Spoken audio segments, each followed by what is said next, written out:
Everyone. We'll just wait another few seconds for people to come in.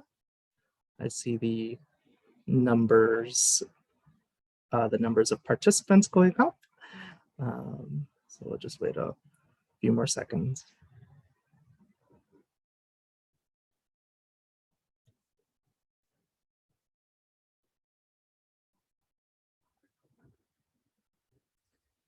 Wonderful. I think we're settled. Good evening, everyone. I'm Omar Acevedo, and I'm the Literary Program Coordinator at the Mark Twain House and Museum. I'm delighted to host this evening's program on behalf of our museum here in Hartford, Connecticut. And many thanks to Harper's Magazine for being a co-sponsor for this evening's program. Please subscribe to Harper's. You can go to harpers.org to do that. Tonight, we are welcoming Mansi Choksi and Joe Kloc for a discussion of Choksi's new book, The Newlyweds, Rearranging Marriage in Modern India. I'll be introducing our guests more formally in just a moment, but first, I want to thank our sponsors for this event. The Mark Twain House and Museum's virtual programs are produced in part with support honoring Frank Lord, a beloved trustee of the museum who passed away a few years ago. We are happy to honor his memory with these programs, which he would have loved so much. We are incredibly grateful to the Wish You Well Foundation and Connecticut Public WNPR for supporting tonight's program and all our other virtual programs. One of the benefits of this being a virtual program is that you as the audience can have your own conversation in the chat alongside our guests' discussion tonight, and we do encourage you to do so. We will also be posting the link to purchase a signed copy of The Newlyweds from our store. By getting your copy through our store, you not only get a signed copy of the book, but it also benefits the Mark Twain House and Museum. If you have any specific questions for Mansi or Joe, you can go ahead and post that directly into our Q&A section for the end of the program. Please also note that you can click on live transcript to see live auto captioning for this event. Now that I've said all that, I want to get down to formally introduce our guests for tonight. Our moderator is Joe Kloc. Joe is a senior editor at Harper's Magazine. He has been on staff there since 2014. Before that, he was a writer at Newsweek, The Daily Dot, and Wired Magazine. He's a graduate of Kenyon College and currently lives in New York City. Mansi Choksi is a graduate of the Columbia School of Journalism and two-time Livingston Award finalist.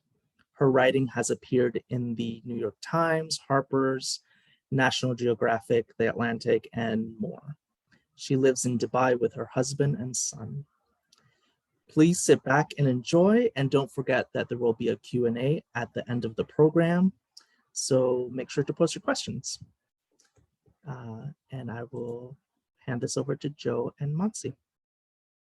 Thanks. So, hi, Mansi. Hi.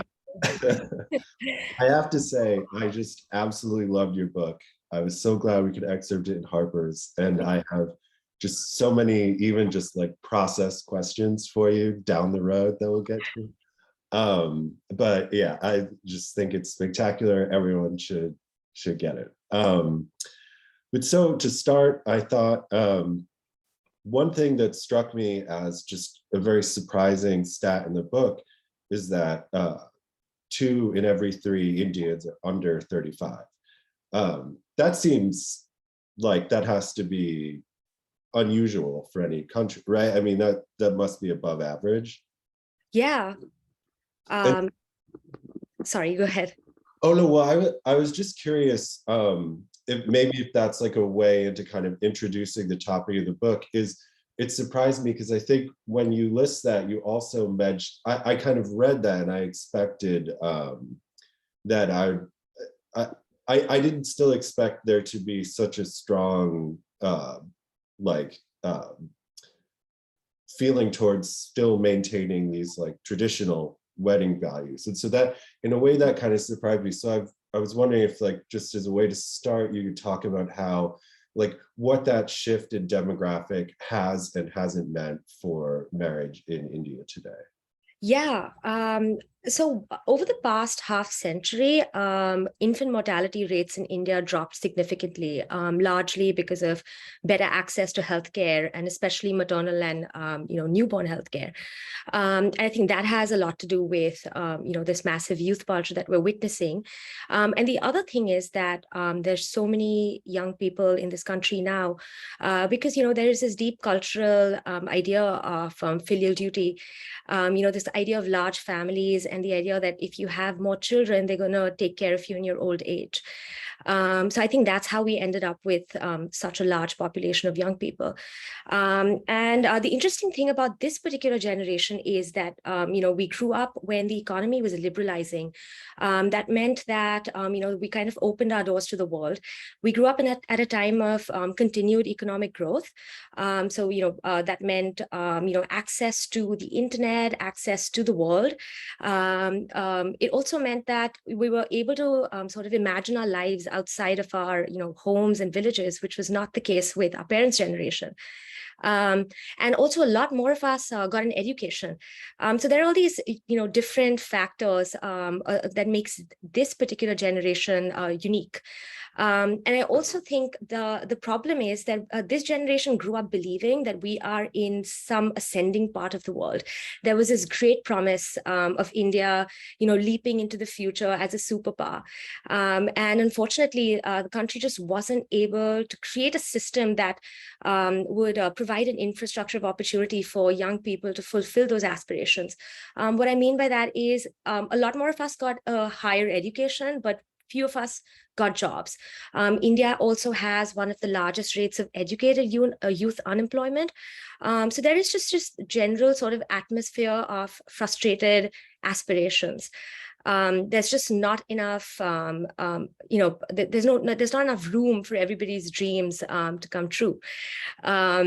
I think one way that this plays out is also in the private sphere,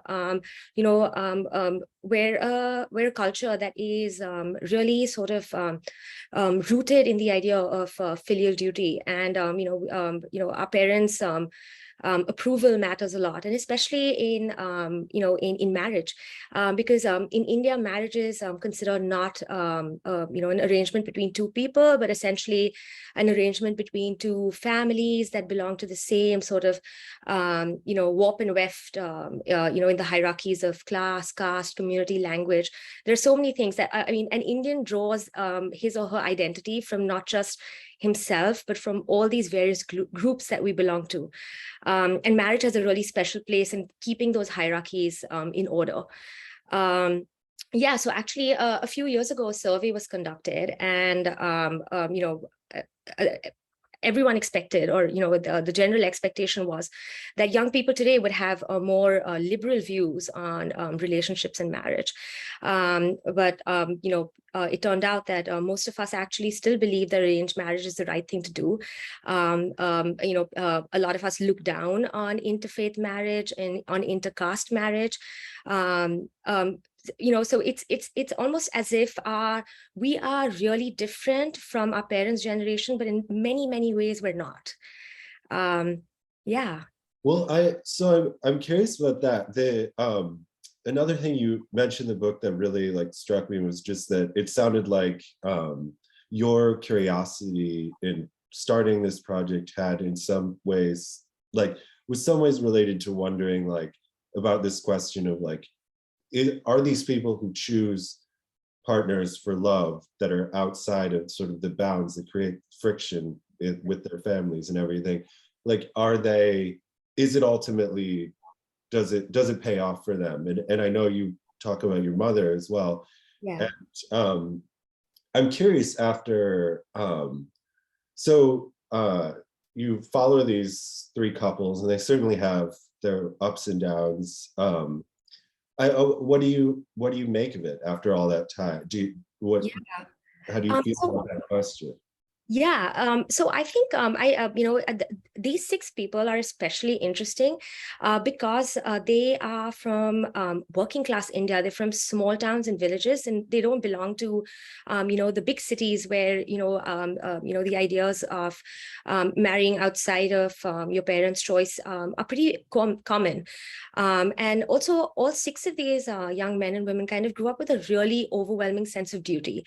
So it's a massive, they're not exactly the rebellious, teenagers that, we see in pop culture.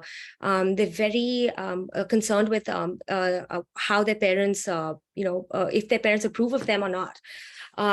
So, to make a decision like this for them is kind of fundamentally going against the grain of who they are. When I met these people, a lot of them were, and it's true for a lot of us Indians that, this idea of love is borrowed from the narratives that we see in Bollywood and in, Indian popular culture. And these are, grand, big, all-encompassing sort of love stories that are supposed to bridge these divides that separate communities and castes and class. And in these movies and, we kind of see love as like romantic love as a subversive force that can like make things right. So I think what I learned from watching these couples for 6 years is really that when love gets, this grand love that we grew up with, kind of like when you attain it and you live with it, it kind of like diminishes into the everydayness of life. I wanted to actually write this book in the afterlife of the kind of love stories that we consume in pop culture and kind of explore that area and, write a sort of commentary on a social and political commentary on where India is through the vehicle of the love story, use that as an entry point to kind of talk about the big issues that make us who we are. And yeah, essentially, I feel that what I've learned so far is that they rebelled for this to gain this love, but then that space became filled with a longing for acceptance from the same people that they were kind of rebelling against. So it's a really sort of interesting thing. It's like the first part of their lives is pining for this freedom, but then once they like do something to claim that freedom, all they want is acceptance. And it's just, I feel like this is something that is, I feel a lot of us can relate with. That love can, come in various shapes, and it can look like regret one day, and it can look like hope another day, and thrill another day, and tenderness. But also, it can look like anger and sorrow, and I think what I took away from hanging out with them for so long was that love reassigned into the smallness of daily life doesn't look like what we expect it to look like when we fight for it. When you say that it's a subversive force that can make things right, could you expand on that a little? Yeah, like it's not uncommon. For instance, one of the greatest Bollywood romances that kind of plays in the psyche of a lot of Indians is the movie Mughal-e-Azam. It's a movie that was made in, I think, in the early 60s, but it tells the story of a Mughal emperor, the son of a Mughal prince who falls in love with a dancing girl, and they fall in love, and it's this big grand love, and when the emperor finds out, he banishes her and orders her to be buried alive. And it's just this really that's like it's this romantic tragedy that kind of forms the basis of a lot of our ideas of love even now, if you can't attain love in this life, you'll attain it in the afterlife. It's almost as if love is too big to be contained into real life. And that love was that subversive force that could bring a dancing girl and a Mughal prince together. It may not happen in this world, but it might happen in another. That idea of this, big dramatic force. Yeah. This brings you to, I was absolutely just fascinated by the Love Commandos. Yeah. And this, what was it, Sanjoy? Sachdev, yeah. Yeah, to like catch, well, maybe first, there's so much I want to ask you about it, but maybe first, can you just give everyone like sort of some context of what the Love Commandos is, and then maybe we talk about this guy for a second. Yeah, absolutely. So this story actually began, this book began with an assignment for Harper's. And I initially thought I was going to tell the story of the Love Commandos, which is a vigilante group in New Delhi that promises to protect young lovers that are marked for honor killings by their families. So when I went for my reporting trip, I thought I would hang out for a couple of weeks and, write the story of these middle-aged Indian men that are putting their lives at great risk, for this great, noble cause of helping young people choose their partners. But as I hung around there, it turned out that it was more like a enterprise that was it's almost as if like a niche had been found in this idea of romantic love, and they were profiting off young people that were looking for help. So to answer your question really quickly, it's an organization that that says it helps young couples that elope for love navigate the sort of dense legal process of having their marriages registered so that they cannot be legally separated, and also provides them shelter so that they cannot be hunted down by their families. And it is I'm not sure if this was explicit, so I might have this wrong, but it is that something that needed to be created because there's that month period when anyone can object publicly. So apart from the Special Marriage Act, which is the only legal way in India for somebody to marry another person of another religion without having to convert themselves, there's the Hindu Marriage Act, which kind of governs marriages within Hindus of various castes, which is also a major taboo. So if I were a Hindu of one caste marrying a Hindu of another caste, I would still be, violating tradition and possibly angering, my family and community. And various religious communities have laws that govern those specific communities. But the Special Marriage Act was, I think it was passed in 1950, and it was the way for it kind of like was the groundwork of secular India, that you could marry someone of your choice without having to be forced to convert. But there was a clause that was snuck into it, which basically meant that if you registered your inter-religious marriage at a government office, the government office could paste a notice in your village or in your home, in your city, in your neighborhood, informing your family and community members that this marriage was going on, was about to proceed. And if somebody wanted to object to it, they could essentially come and say, I object, and the marriage would not go forward. And that's a really dangerous thing for young people that are kind of eloping for love, because that essentially it's like a legal sort of way to make sure that they don't go ahead with it. So Love Commandos actually uses the Special Marriage Act to help young couples get married, but mostly they use something called the Arya Samaj movement, which is like a reformist Hindu movement that allows and permits intercaste marriage.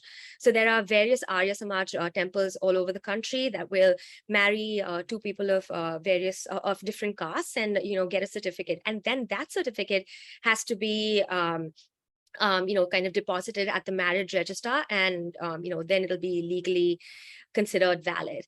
So the thing with the Love Commandos was that he would have the rituals done, but he would not deposit the final paperwork, which would legally sanctify the marriage. So that's where a lot of couples got stuck. So they would have the ritualistic ceremony, but on paper they were still not married. And that's where most of the couples that came to stay at the shelter just hung around waiting for that paperwork to come through, which would prove that they're legally married, and such they would just take forever, and just kind of use them to keep them in the shelter, because the longer they stayed at the shelter, that meant that more donations would come in. And so what ultimately most people would never even get the actual certified marriage. Yeah. A lot of people would just Oh. feel fed up. They would up and leave because he would want them to stay for years, for months and years. Yeah, it's fascinating how in the book, so when one couple first arrives, you really are like, this is a totally pure good thing. Like, and the guy, he's like funny, and he's just like love poet. Like, but then like by the time you're like halfway through, I mean, it descends into like I think Dewinder, is that where he gets there's just that time, like he gets so mad and he just goes insane. Absolutely. Yeah, that's exactly how it happened. And you know, the way that it plays out in the book was actually the way that it unraveled itself to me as well. So the first few days I hung out, I was like, what a great man, what a great organization. I should give them all my money. This is amazing. And then as I spent more time with them, you know, it kind of like started to unravel. He would not want the couples to speak to me, you know, without him supervising the conversations. In fact, Neetu and Dewinder, I kept in touch with because they, you know, they kind of took my email address on the sly, and when they came out of the shelter, they got in touch with me, and I was able to continue reporting. Otherwise, there was no way for me to keep going because, you know, it was not in Sachev's interest for me to hang out more and more. I would have to just find new ways for him to let me in. I would have to like bring a big bag of samosas one day, and that would do the trick. And another day it would be like, you know, coffee for everyone. But yeah, that was the only way he would let me spend more and more time. It's funny when you're reporting and you have like a Virgil who's like taking you through, but then like, they kind of like turn on you a little. Yeah, exactly. Oh no. That's what happened. But I think those stories are more interesting because you go in expecting to write something, and then the exact opposite happens. Well, so yeah, because, well, I'm curious if like I mean, the name, there's just something about it that seems so like it's tailor-made for something like we're like, of course it's like Commandos is targeted like the like under 35 crowd, but like so I was curious that they like when you read about like the actual like legal issues around like being able to get married when someone can just subject to it for like a month or like, it does seem like it's a very unique situation where like I'm curious if more of this stuff, like more things like the Love Commandos have cropped up, and if some of them actually just are a lot more pure in their Actually a few years ago, the Punjab High Court actually passed a legislation requiring all the districts to have a shelter that would provide protection to couples that were on the run. And I actually visited a few of them. They were in, you know, it was like in an abandoned classroom or in you know, in an old government building, but the problem was that there was only one police officer at most of these shelters, you know, protecting them, and they were expected to, you know, sort of pay for their own food and shelter and kind of help out. And the biggest problem would be that the police officer in most cases would not agree with these young couples being together. So while his job on paper is to protect them, the man I met especially would just spend his days kind of just trying to convince them that they're doing something wrong and they're hurting their parents and they should actually go back. Wow. Yeah. So even though there was some state mandated sort of safe houses that were created, not a lot of progress was made. You know, activists on the ground have actually been lobbying for this for a long time. But when it, you know, when in practice, it just doesn't work. Why doesn't it work, do you think? Like what's the force behind that makes it? I think it's just our ingrained sort of attitudes towards marriages of various castes. Like the caste system is so deeply ingrained in our psyche in so many parts of the country. And if it's not the caste system, it's other forms of hierarchy. It's class, it's language, religion, skin. I think it's an internal framework issue, and especially for people in the police machinery that are kind of mandated to protect people like this. Their views are often, their views often side with the aggrieved parents. And actually, a legislation was kind of debated in the parliament a few years ago, where one of the activists was fighting for a clause that would say that if a young couple were running away and they registered themselves at the police station and said that we are adults and we're marrying for love, and here's our statement to say that this is our choice, the police officer would be obliged to not take action against them, because often what would happen is that the girl's parents would file a false rape or abduction complaint against the boy, and kind of like get them arrested on false charges. Oh, wow. So to thwart that, but that never got passed, actually. So that's still an issue, because whenever something like this happens, most times it is the police that side with the parents, who and they believe they're doing something good by kind of reining in young people that are trying to destabilize the natural order of things.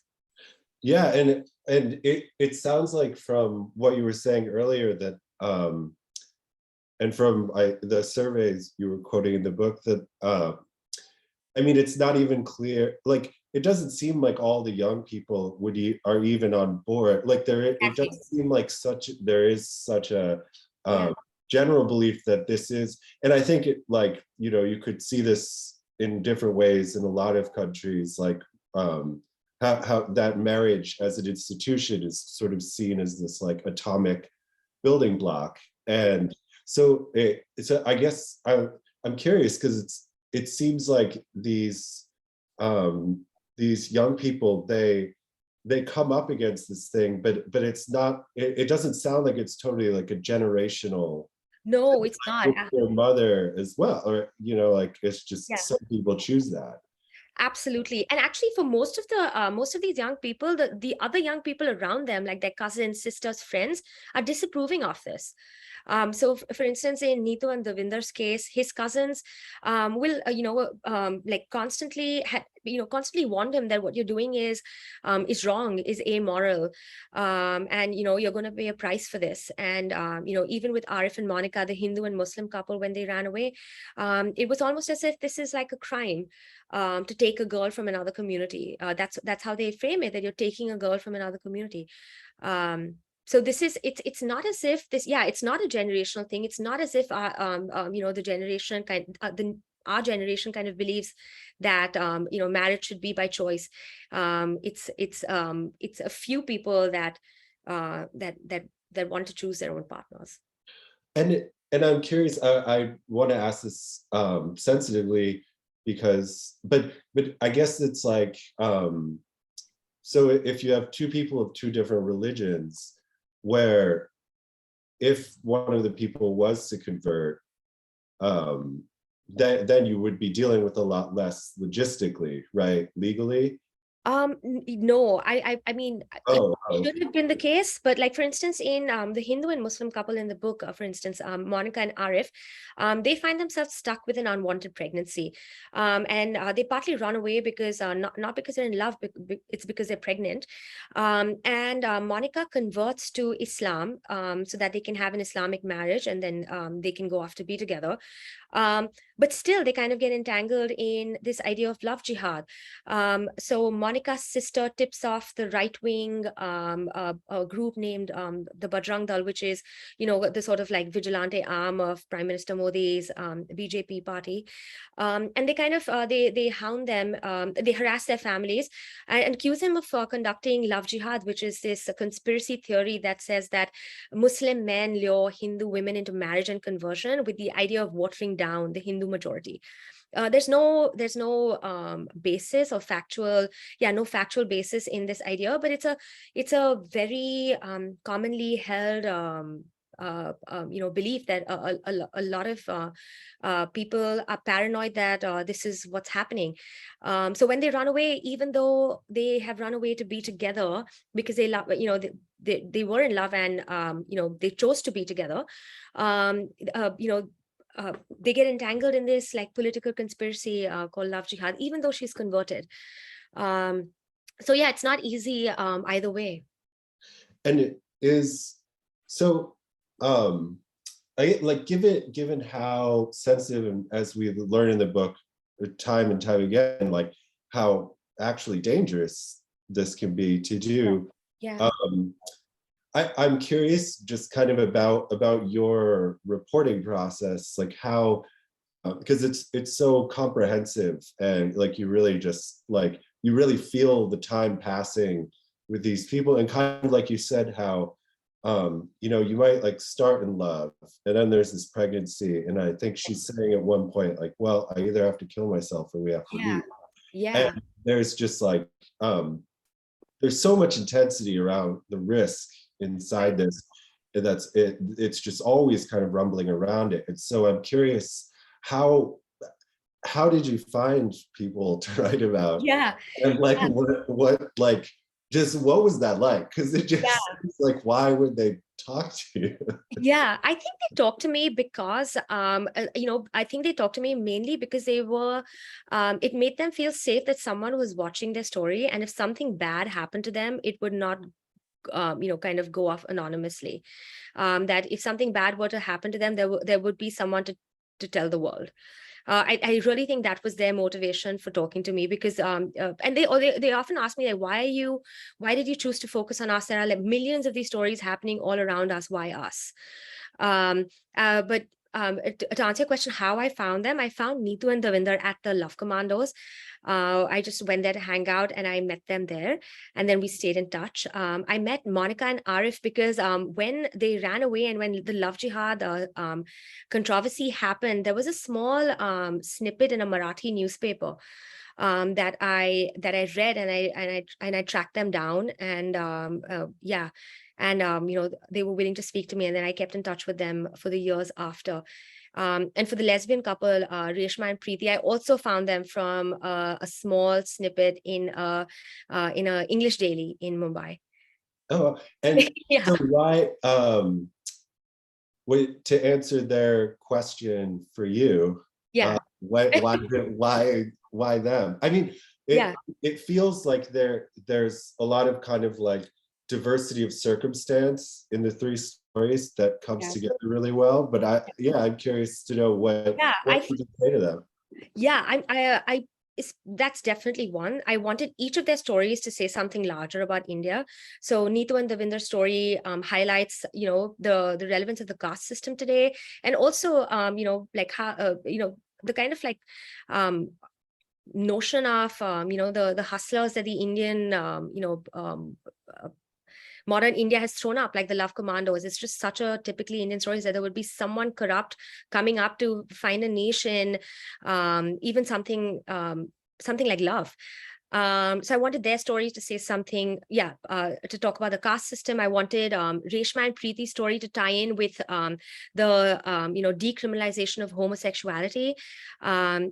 Just a couple of years ago, India finally passed a law that struck down the colonial law that clubbed homosexuality with bestiality and sodomy. And just kind of, and I wanted their story to sort of show the divide between how these political changes actually led to so little difference in their quality of life. I think that's what I wanted. That's why I chose Reshma and Preeti. And for Monica and Arif, I wanted to tell the story about India's lurch to the right. And I wanted all these stories to be about people that were from the working class. I wanted them to be not from big cities, because I think that their stories are not told enough. And I think, I just wanted, I deliberately did not want to choose someone that was, privileged or powerful or, had, means in the ways that could change the course of their journey after choosing love. So when you say India's lurch to the right, is that to imply that that actually circumstances perhaps have gotten more difficult for people who want to cross these various sort of traditions and boundaries? Yeah, undoubtedly. Especially Hindu and Muslim divide, like Islamophobia is a very real threat in India at the moment. The rhetoric is very hyper masculine. It's very, all the biases and prejudices against Muslims that were latent until a few years earlier are now up in the surface and being voiced loudly. It's a pretty scary place to be a Muslim man who chooses a Hindu woman to marry. And do you, I want to get a chance to ask you about this, is so it seems like obviously the situation for people who choose these non-traditional marriages is difficult all around, but it does seem like, just when you're reading the book, that like there's always this sort of like specter of violence, either self-harm or just violence that kind of women that seems to hang over women. And so I was wondering if you could talk to that, because it does seem like the risk is it's heightened by this. It just feels like it's always there. Yeah, I think there's even multiple times in the book when someone's considering suicide, and like and so if you could just kind of speak to the unique challenges women face.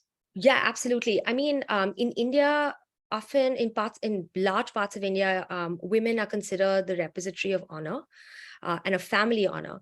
So to have for a daughter to make a choice that defies tradition is something that is interpreted as bringing dishonor to the whole family and community.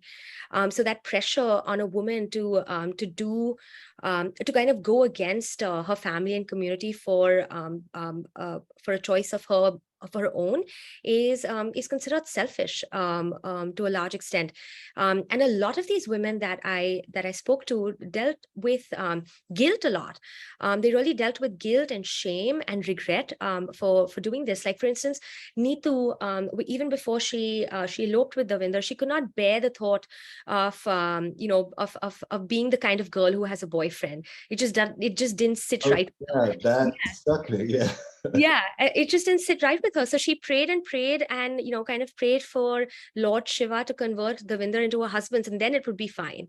And and Monica, for instance, when Arif asks her to be his wife, she can't help herself from saying, but you're Muslim. It just kind of like tumbles out of her mouth, and I think it has so much to do with her conditioning, the fact that she really longs later in the book about she longs for her family, like especially her father's acceptance, and when she like thinks about how her sister is might marry a man from the community, and how he would be showered with affection by her family. It makes her really jealous. And with Reshma and Preeti, I think they're especially interesting because to be a same-sex couple in rural Telangana is a really dangerous thing. And these women run away to be together, but it's really sad, but because what ultimately does them apart is their own ideas of heteronormativity. They kind of come apart because there's so many expectations they have about what a marriage or a respectable relationship should look like, and when their relationship does not fit into that mold, it just kind of comes apart. So Preeti, in the end, maybe this is a spoiler, but maybe Preeti in the end just decides to leave and leave Reshma and just enter a heteronormative marriage. She goes back to her old high school boyfriend, and then they kind of settle down again because she wants that peace and she wants that acceptance and her family's approval. It's just too much for her, and to kind of it weighs on them too much. It wears all of them down. Yeah, you really get the sense when you're reading the book that like, I think like that marriage often maybe in this kind of like modern US sense Right. is seen as this like, it's this very like individual kind of like Right. us against the world thing. But like when you read it, it actually made me even kind of rethink if that's actually the case, because you really see how it like, it only works when like, it's just too miserable if society Yeah. doesn't, if it's not structured for you and doesn't agree with you. And then it just kind of makes you think that like, if you're like in a marriage where you're not feeling that, you're just lucky that society Yeah. like set up for you. But that's, Right. yeah. Yeah, this is, in this case, it's this or that. It's like for them, they're constantly comparing what they could have had they had society's approval.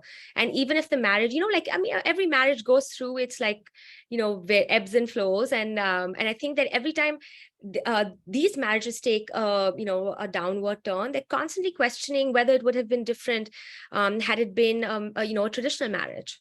Right, the stakes just become so high that in itself, Exactly. it's like Yeah. you bought a lotto ticket, and if it doesn't work out, then it's like you wasted your money. Exactly. I wanted to ask you though, just about sort of talking about the different experience for men and women in all of this. And I was curious if in the process of reporting this, like, if you felt that the perspectives were very different at times in surprising ways. Yes, I do think so. I actually, over the course of reporting, I felt like all six of them changed. Obviously, it was a Yeah, function of them growing up, but I felt like they grew a little bit bitter, less playful from the time that I first met them, more serious, more calculated about the decisions that they were making, and the men especially. The men, like for instance, Arif will not tolerate the thought of his sister choosing a love marriage. It drives him insane. He will, even though he did this, he wants his sisters to stay in line. The Winder, for instance, when they go live with his aunt, he's constantly hearing how his aunt is constantly taunting him about how he's too soft on his bride, and that if the other men of the family see this, he's going to spoil all the other men, and the men will have to start doing housework because of the way that he spoils his wife. So then you see Devinder deliberately trying to take on this like hyper masculine identity where, he has a fit of rage, he'll tear her clothes and be like, this is not what you should be wearing. Or, I work hard all day and, I don't have time for your problems and I don't have time to like just chat. I feel like the men especially kind of like snapped out of the sort of tenderness of their relationships much faster than the women after the reality of the situations kind of settled in. interesting. So what do you think explains that? I Patriarchy, I think this yeah. Yeah. Yeah, I think when you have, I mean, they go back and they want to be reintegrated into the same society, into the same structures that they defied, in order to be together, but then they want their exact same place back. And it's a constant push and pull, which I think really drains them and it exhausts them. And is it maybe maybe I'm too far out on a limb here, but is it maybe that that society that they want to go back to is more built for them than it is for the women, and so 100%. they to them the breaking out of that traditional marriage structure it's freeing for them in ways Absolutely. that it doesn't turn out to be for the men, because for the men it's more just like you've given up. Yeah. But stuff. in a lot of the cases, it's also the women kind of find themselves in the exact same structures. So, after escaping the love commandos, Neetu is in the grip of like her aunt-in-law who wants, her to call her mummy and wants to like not allow her to sleep in the afternoon because naps make wives lazy, doesn't want her to wear some clothes that she doesn't approve of. So it's just the same systems that they try to escape come back for them, and that's actually what they want to embrace. And then there's a new kind of misery. There's like a sort of a recalibration with these choices. Well, it's certainly an absolutely amazing book. It is just, yeah, it's so like to be able to see time pass in these distinct relationships and how people change. You just like captured something like just really cool. Thank you. I'm so glad to hear it. Thank you.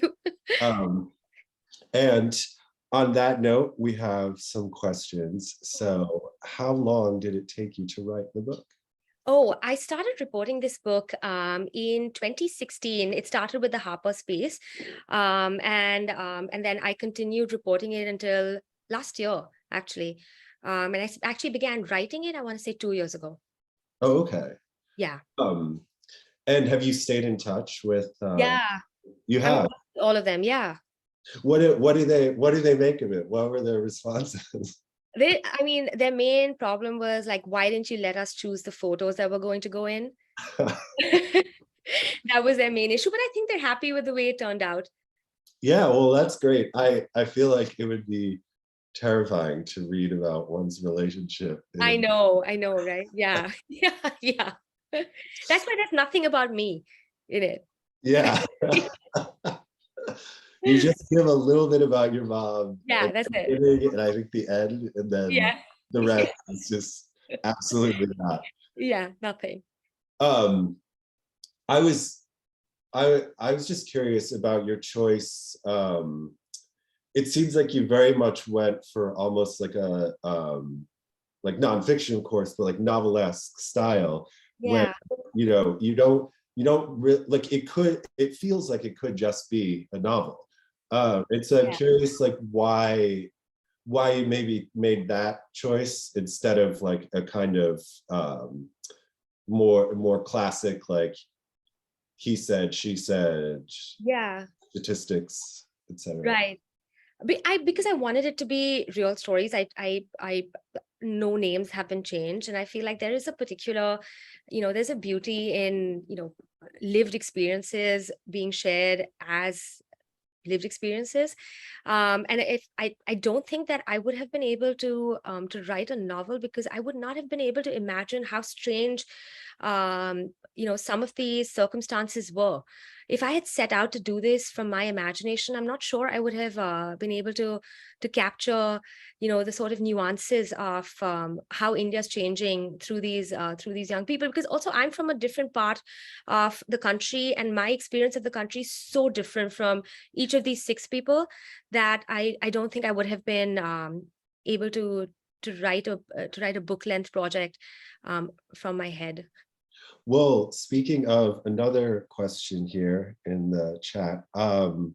So did you have any idea how the stories would pan out in the early stages? And was there anything that surprised you story arc-wise? Yeah, I did not think, I thought that all the stories would end with them still being together. So when Reshma and Preeti actually decided to part ways, I started to worry about whether this is a really grim ending for the book. But I kind of like that that there is no sort of clean ending to this book. There is no there's no one chapter that like kind of ties up everything in like a in a kind of explains kind of ties it all together. There's no chapter like that, and I think that's partly because I wanted it to be authentic to what their real lives were, because they're still going on, they're still having new struggles and triumphs, and I wanted to just I wanted to just keep reporting until I thought that there was it had captured the mood of the country in the way that I wanted it to. Yeah, I think that the idea that there is kind of no, it's not like you have a theory, like there's a sociological like argument that you're trying to make so much as just like capture these people's is, yeah, it's wonderful. Yeah, let's see.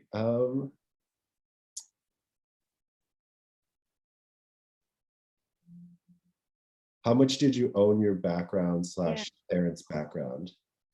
Yeah, so I write about that a little bit. So some of it has to do with my parents' background. My mom and dad married and eloped and kind of married against tradition, without the approval of their families, or at least like the parents were not thrilled that they were getting married.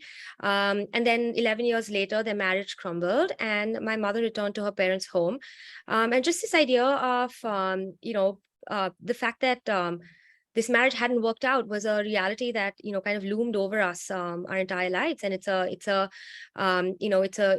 sort of question. The question of was it worth it, I think actually comes from my mom, because I feel that I saw in her what I kind of saw in these three couples, the sense of hurry and the sense of displacement and the sense of wanting to go from one place to another, but not knowing where to go. And that there's an excerpt in Harper's about that. You should read that too. It's Yeah. great. I think the hurry part is in there because it's it's the intro, and then oh, it's wonderful. I'm curious with your mom, is the like uncertainty that you're referencing, is it the idea that you don't know if the marriage just failed because sometimes they just fail, or if it failed because it was bucking this traditional way? Yeah, I think it failed because it just failed. And I think it failed because it was I think the marriage was a fast-tracked romance, and they a lot of these stories kind of are on a fast track. So when they meet, within a couple years they're married, and it's a very short period to get to know each other and choose a life partner. And I think that fast tracking happens because of the societal problems, like because of the societal divides that threaten to thwart this marriage. So young people want to just lock it down before someone opposes it. And I think that's also kind of what happened to my mom. They got married quickly, and then they discovered that they were probably not the right people for each other, and then it came apart. And I think that that's just like a reality that she has lived with after. Well, how did you know when to stop doing this book? Yeah. You say because there's no clear kind of conclusion. And right. So what was it? What was it that made you decide, like, okay, I've seen enough? When Preeti and Reshma decided to split, I knew their story was done for me. With Monica and Arif, there was this moment where in the reporting where she is just really frustrated that he will not install a Wi-Fi in their house, and it's and she keeps on asking him, like, why can't we have a Wi-Fi router, like, and he keeps saving all his his salary goes towards his parents, and just the rage that sort of builds up in her, and she's a very like timid person, and when I saw her that angry, like bristling with rage almost, I think it really brought home for me the reality that like that she had changed in some fundamental way, and I think that was a arc that I wanted to stop at. I wanted to stop at a place that she had changed. And for Neetu and Davinder as well, I wanted to stop at a part where, you know, the dramatic power of the Bollywood love story that kind of you know, is the impetus for them to run away fizzles out, and then they're like just this couple trying to make a living, you know, in a small village in northern India, and trying to get back, and you know, just the ordinariness and the sort of mundaneness, because their story starts at such a, you know, thrilling, you know, exciting, like she drugs her parents with sleeping pills, they, you know, they run away in the middle of the night, cops are running after them, they land in the grip of the love commandos, and then, you know, at the end she's just like reminiscing about those days as if it's a honeymoon. And I thought that was a nice ending, because it kind of also like you know, change something. So I guess I was looking for like some fundamental change in from where I began to where I ended, and I chose to end at those parts. And now, can we look forward to another book? Oh, God. I hope so. I really do hope so. Would it be, do you think you would tackle this topic more, maybe with people, say, like a different age group or something like that? I think I might still write about young people and like the promise that India has squandered, but maybe not through the lens of love, maybe through the lens of something else. Oh, interesting. Like what? Yeah. Like maybe opportunity, like why aren't there enough opportunities for us to fulfill our dreams? Like why has the system essentially failed us? Do you think that if you were to do that, do you think you would take kind of the same approach where you're kind of where time is sort of almost your like protagonist, and you Yeah. know, or do you think you would do something different? Like what? Yeah, I don't know. I think yeah, I think I would use time, because I feel like that when you like hang out with the same people over a long period of time, and you get to know them, and you know, you're able to understand why they think in particular ways, or why they make the calculations they make. I think the writing is richer, and then, you know, the storytelling is richer. So yes, I think I would like to just spend more time and use the same sort of framework. I'm not sure yet, actually.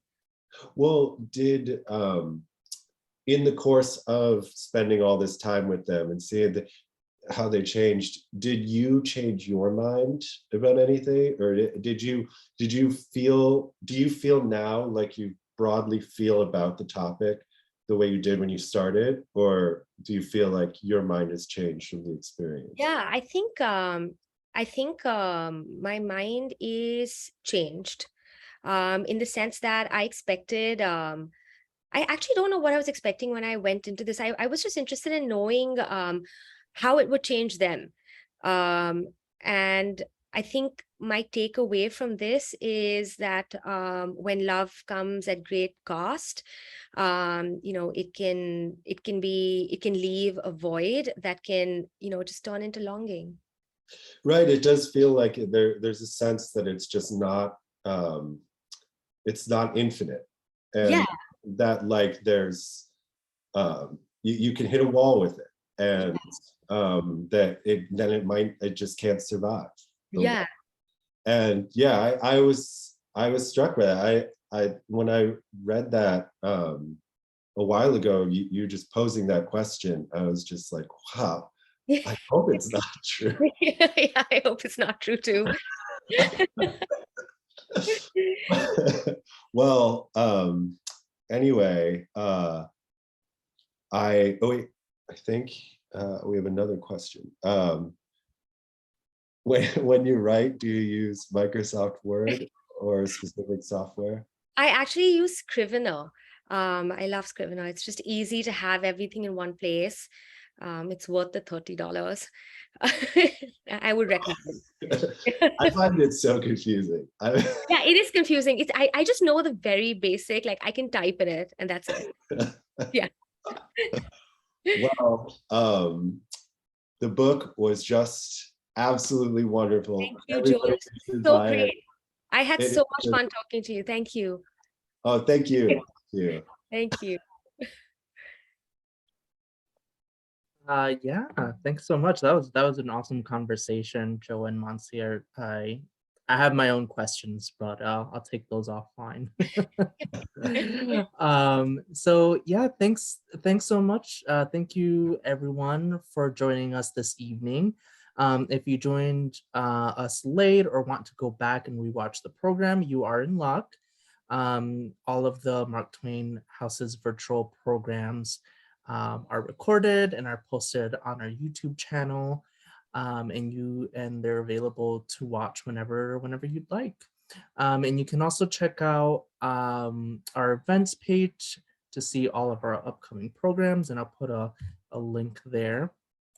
And hopefully you can join us for another event in the future. We'll have tons of events coming up this fall. That's all the housekeeping I have for tonight. So thank you again for joining us. Thank you so much. Thank you, Mansi. Thank you, Joe. Thank you. And I hope everyone has a lovely evening. You too. Thank you. Bye. Bye. Bye.